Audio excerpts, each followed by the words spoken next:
nothing else is wonderful than being with you. No matter what we're going through, it's you I still adore. After all that we've been through, baby, I'm still in love with you. And you know the best years of our love. Welcome to another edition of Veterans Forum. We are very happy to have you back. We've done a few of these shows, and I'm happy to say this is the first show to bring quite a bit of hope, sunshine of hope, so to speak. And to kind of kick this off, we've got a new table here that our producer provided, a new blanket with the flag and the eagle. And we're here to discuss some incredible new developments here in the land of Lincoln with regard to helping and assisting our veterans here in Illinois, and hopefully this model, because it is starting here, it is the first model in the nation for a Veterans Assistance Center involving a veterans legal clinic, the involvement of several institutions, and we're here to talk with some of the people who are involved in this networking process. Across from me is Joe R. Tiber. He's the press secretary for the Supreme Court of Illinois. He's an Army veteran from Vietnam. And next to him is Brian Kloss, who's an arbitrator, mediator, and attorney. Every one of these individuals have a personal sort of a perfect storm kind of story that how they got involved in this. Kind of interesting. Sitting next to him from the John Marshall Law School Veterans Legal Support Clinic is Ryan Coward, the director of that clinic. And sitting to the right of me is John F. Costello, formerly of Jenner and Block, working with too many of those suits. He decided to kind of relax himself, and earlier in July of this year, headed up the Legal Assistance Foundation of Metropolitan Chicago, LAF Chicago, which is a nonprofit. And all of these gentlemen came together rather quickly over the last several months. If you live here in Illinois and even around the country, Illinois earned the distinction a few years ago, back in 2005, when the nation was aghast to hear that we ranked totally at the bottom of providing assistance to our veterans through the various Veterans Affairs programs. And some of the comparisons were very, very egregious. It set off a firestorm of scrutiny. I think that firestorm of attention and scrutiny has led to the announcement of where we are today, because just September 5th, Joseph Tiber put this together for immediate release. Illinois legal community and Department of Veterans Affairs come together to support veterans. And boy, just on and on. You guys are really networking the heck out of this story. I mean, you must be having a lot of fun. Well, I don't know if it's fun. The idea, of course, is to put veterans first and to come together for veterans. And as others at this table have said in talking to you beforehand, you know, there were certain singular efforts that were being made by groups, individuals, the John Marshall Law School, Legal Assistance Foundation, other bar groups, and we all came together. And I think it's interesting how we all came together.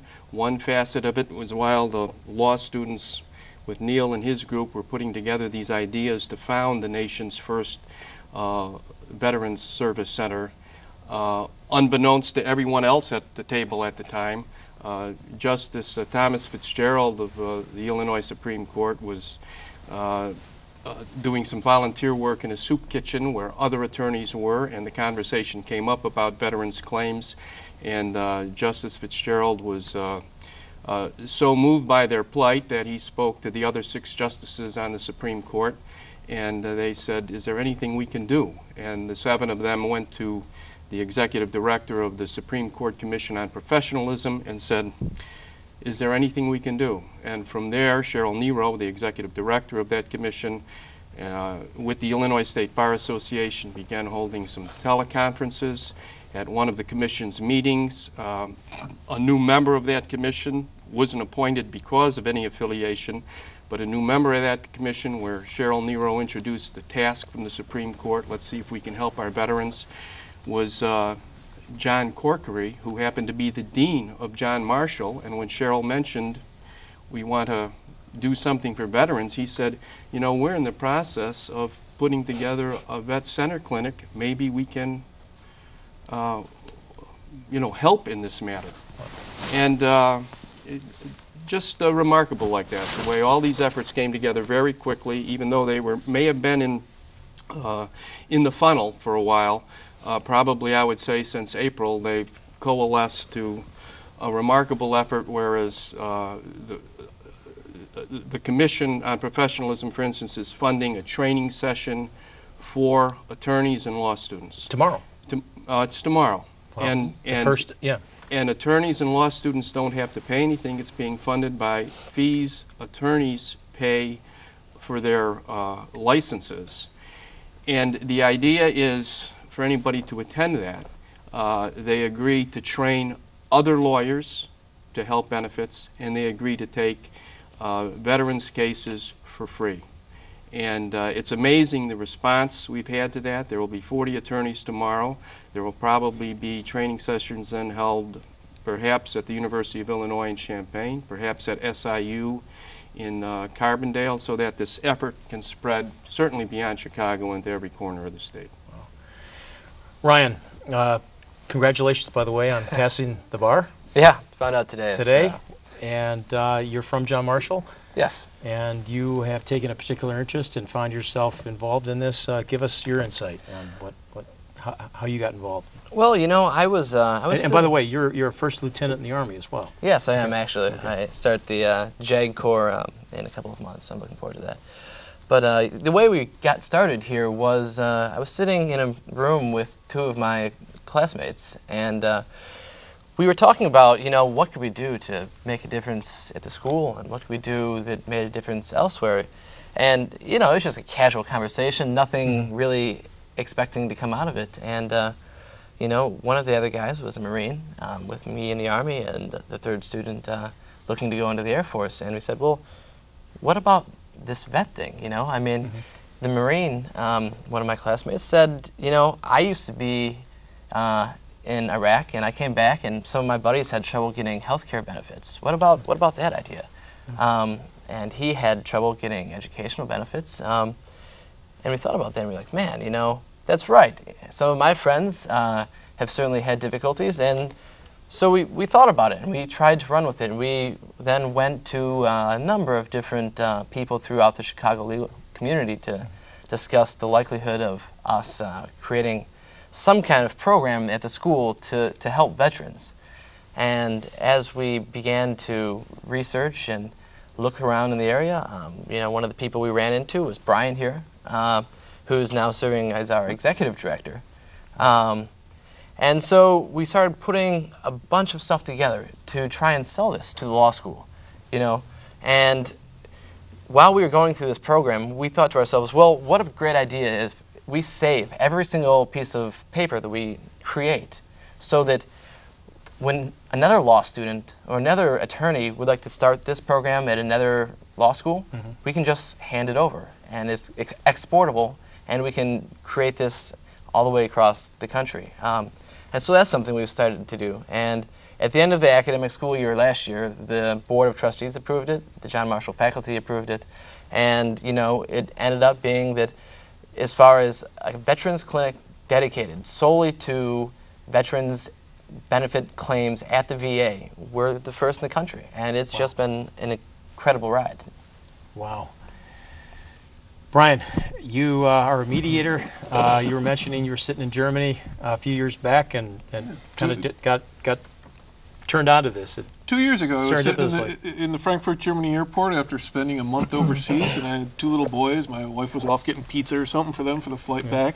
And there was a master sergeant from the Indiana National Guard standing there, living, breathing G.I. Joe doll. And when you're going into second grade and into kindergarten, that makes your vacation if you can talk to them. And my older one wears a stainless steel bracelet, similar to the ones worn, some of us at the table remember from Vietnam era. And it said, honoring somebody serving in the National Guard. So my bigger guy said, can I go show it to him, Dad? I said, sure. So we walked up to the guy, hey, hold it up like this. And the guy said, that's cool, kid. And to be on the other side of the world, seeing this guy as big as a Buick in camouflage, and just exhausted, and haven't heard mommy and daddy speak English in 3 or 4 weeks, it was a sight for the sore little eyes. And I started talking to him. He was coming back from Afghanistan for a family emergency. We talked about maybe a minute about Afghanistan, and the rest of the hour was home, family, the job, what was happening to people in his unit with their employers, things like that. So I went to my bar association and imposed upon them to do a continuing legal education course on activation and return, the USERRA statute and the rights of people, Guard and Reserve members who are activated and return. And since then, I've done over 24 lectures throughout Illinois, written a couple of book chapters, a bunch of articles, but it was that little conversation with him, because when we parted, I gave him my card and I said, I'm an arbitrator and a mediator, I'm a neutral, I can't represent you, but you got issues going on. If you got a legal question, call me up, save a few bucks, maybe I can help steer you in the right direction. And I thought when I left there was more I could do. Got involved in doing all this lecturing, volunteering with a group that assists veterans in their return to employment, and was contacted by the students from the law school. Loved their initiative. 3 law students who saw this problem, figured out a way to solve it, and came up with a plan. It's been a thrill to volunteer with this project. You find things in life that point you in a direction. This pointed me in a direction. I love volunteering with these guys. They're a great group of guys. When I went to law school, all we did was sit around and complain about how good the world would be if we ran it. They actually went out and did something. John, formerly Jenner and Block, I hope you didn't take your hair off over this. No, pulling his hair out, Andy. Tell us your story. Well, like Brian said, some things point you in a direction. When I was working at a law firm, I always looked for opportunities to do pro bono work to assist veterans.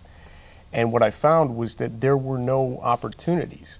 There were no organized bar associations or clinics like John Marshall is setting up that you would kind of plug yourself into it. That you could plug yourself into. And so, I put the thought out of my head, it would be nice to do something, but there's nothing there to do. And fast forward in time, and like I said, something points you in the direction. I decided that it was my time. I had the ability to serve, and I had a duty, I felt, to serve those who had served. And so I am now with the Legal Assistance Foundation of Chicago, and we have set up, just this past July, a Veterans Rights Project. The Legal Assistance Foundation of Chicago it's the principal provider of free legal services to low-income residents of Cook County.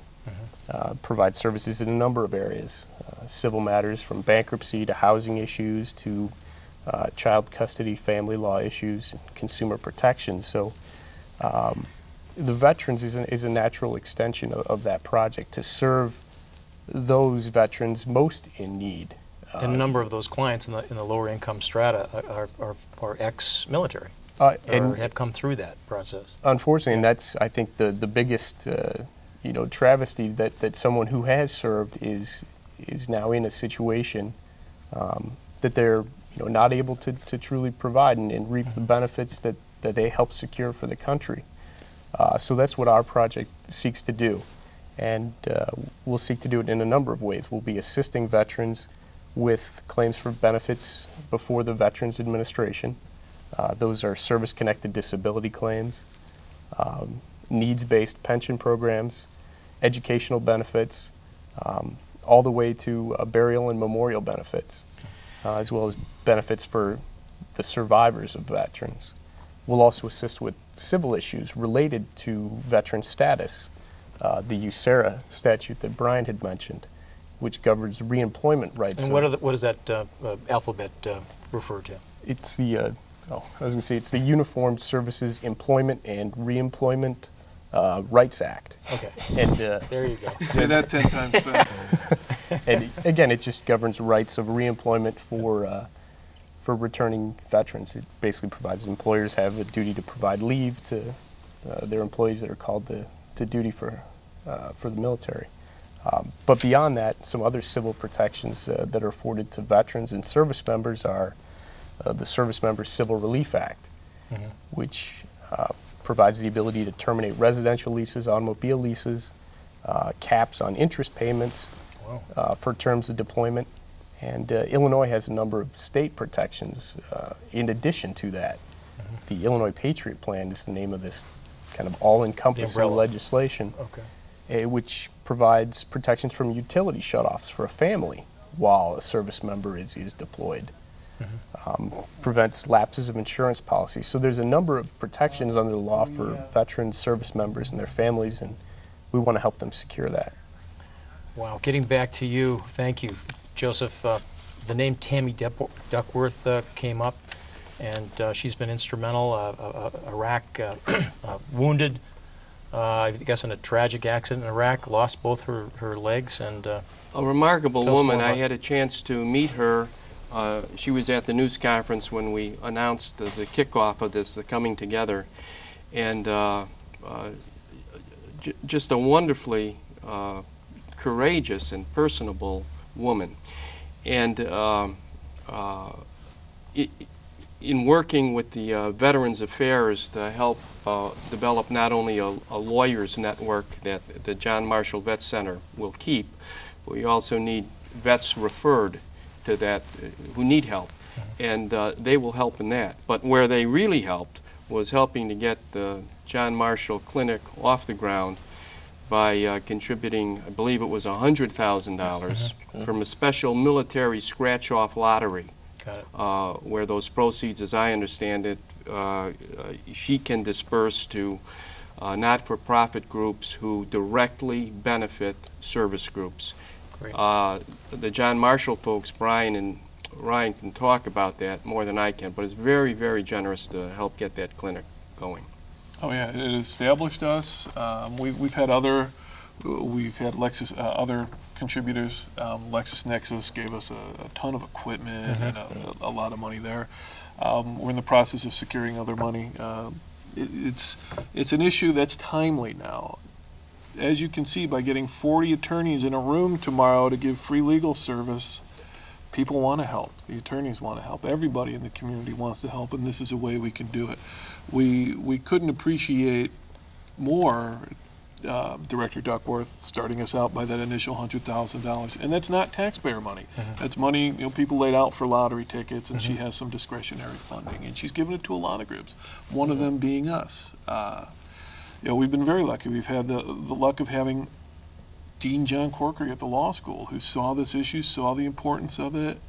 People like the former Adjutant General of the state of Illinois, General Randall Thomas.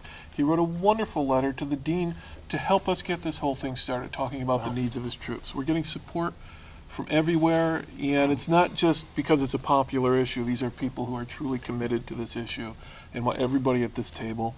For every person at this table, there's 50 or 100 people who are interested in helping us and who are helping us. If I may add something, one of the reasons why this is so important is because there have been, and are, and John can speak to this, so few lawyers who are trained and knowledgeable in this area. And one of the reasons why is because going back to Civil War days, when servicemen were first given, I guess, disability benefits, if you will, lawyers could earn no fees if they represented them, or maybe $1 or $5. And going into just a few years ago, there was just stark limits on what lawyers could generate in fees. And lawyers being lawyers, they weren't much interested in this. So what is really happening here by training trainers who will train lawyers is remarkable, because there is not a body of lawyers to draw from, and I think John might be able to add on that. I was going to say there's essentially the lack of attorneys in this area is a result of basically an economic disincentive. The way the law was structured, attorneys were prohibited from charging more than a very nominal amount to represent a veteran. So without that incentive, attorneys didn't practice in the area. In fact, currently there's probably about 100 attorneys coast to coast that specialize in this area. So the importance of bringing these groups together to bring pro bono attorneys is very important, because you have two competing forces. Right now we have more veterans than we have ever had in U.S. history. We have veterans from 5, potentially veterans from 6 armed conflicts that are all currently alive. And we have just a crippling lack of attorneys to assist them in that regard.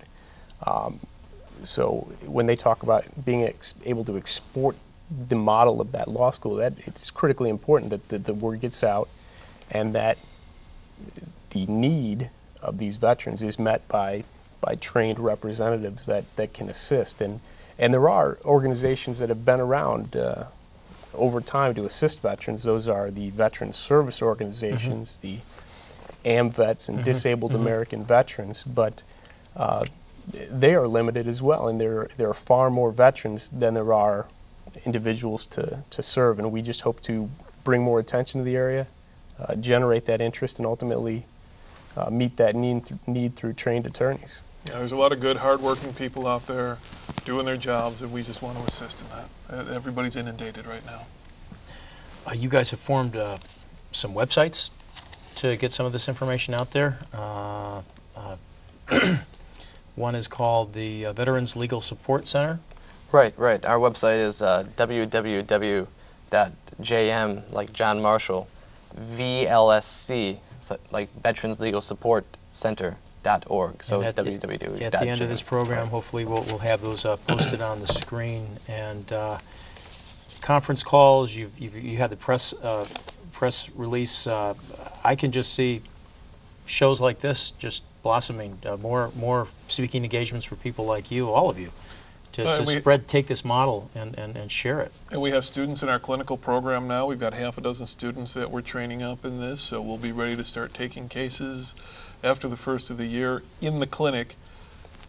It is not part of the network, so we'll be another member of that network there at the clinic, training up students. We're going to have them intern through the Illinois Department of Veterans Affairs, so they'll actually be at the hearings, and they'll be supervised by attorneys at John Marshall. So like other clinical models at other schools, we're going to go out and serve that way. You know, the producer of this show has a very, very deep heart for veterans, and this idea of activating the veterans to be involved in the legal process or the service process. And can you imagine what I mean, an average veteran who's retired, sick, home, maybe can't work or whatever, and they've been denied their benefits. How can you get the average veteran involved in this process? They may not be an attorney, but I mean, short of just joining up for AMVETS, is there a way you can bring them across the line here in a more substantive way, involve them in the legal process? The easiest thing for them to do right away would be to contact their county veteran service officer. Okay. There's a lot of volunteer work with your county-based veteran service officers. I can think of a ton of them around here that, you know, there might be one paid person and a bunch of people like you mentioned. That's any of the veteran service organizations are going to be seeking additional volunteers in this area. There's absolutely a need. How many veterans do we have in this country? 50 million? I've heard numbers anywhere from 30 to 50 million. Anybody know? You know, Ryan? I think when you add their families in, I think it's like a pretty high number, like 50 million. Yeah. That wouldn't surprise me. I was going to say, you're right on. I think it's the high 20 millions of veterans, but when you include their dependents, yeah, that number 50 to 60 million. Approaches that 50 million and above mark. Yeah. So again, like I said, the numbers are great, the need is great. Yeah, you know, and really the most important thing about this all is really that, you know, this is a group of people that really deserve the best from everybody, you know, coast to coast. They've gone and they've served their time, regardless of whether they were in an armed conflict or not. They, you know, dedicated a number of years of service to the country, and you know, we're just trying to do our part as well. You know, to say thanks and, you know, give back to them for their service. So I think that's why we're all here and why we're trying to get this network started. My father served in World War II, and he was an injured veteran, not in armed conflict. He was actually in a transport troop carrier that rolled over into a ravine. And if you ever looked at him, he's passed away 11 years ago. But when I was a kid, every month a check would come, and you know, when things were tight, that steady check to pay the bills and get the food on the table. I mean, it may seem you know, small, but it really meant a lot to my family. So these benefits and trying to get what they're due are vital. So to that end, the best quote I've ever read in this area is from George Washington, our nation's first commander-in-chief. And what he said is the willingness of any generation to serve their country will be determined by how they see their predecessors were treated, those that have served were treated. So it is vitally important that that those that serve get everything that they're entitled to. Well, we're here in an uncertain world with all kinds of questions in this quote-unquote war on terror. It could be this country, that country, who knows what could happen. And we're looking at multiple deployments of and being exposed to all kinds of chemicals, and it just gets to be a very complex issue. So thank you. Just a couple more minutes. The Veterans Center kicks off its first clinic tomorrow, teaching session. Well, it's 30, 40 lawyers. It's a group effort. 40 attorneys and students will be attending a training session to train others and to get up to speed in this area of the law. And an expert from Washington will be teaching that session, and hopefully that will be the beginning. And this model, once it gets codified, it's in the process of being codified from the website through these training sessions. Brian, Ryan, all of you guys are going to spread this to hopefully not only here in Illinois, but all over the country. Absolutely. We've had inquiries from all over the place. We had a different training a week or two ago. We had somebody come up from Puerto Rico who's interested in the model. We've had people from Wisconsin, Indiana. Somebody's coming in tomorrow from Iowa to look at the model. We're going to export it, and whoever wants it can have it. We're happy to help them set it up. Okay, Joseph Tiber from the Supreme Court, Ryan Coward from the John Marshall Law School, Brian Kloss, who's running the clinic, who's an arbitrator, a media attorney, and John Costello with the Legal Foundation, Assistance Foundation, Metropolitan Chicago. Thank you so much. It sounds like a great program. Let's do another one of these shows. Thank you. Appreciate it very much. And to the veterans all over the country, a great sunlight of support, and a model is happening right here in Chicago, throughout Illinois. Thank you very much. Isn't it great what we have, girl? After all the years together, you're still my girl. 'Cause being with you, no matter what we're going through, it's you I still adore. After all that we've been through, baby, I'm still, 'cause nothing else is wonderful than being with you. No matter what we're going through, it's you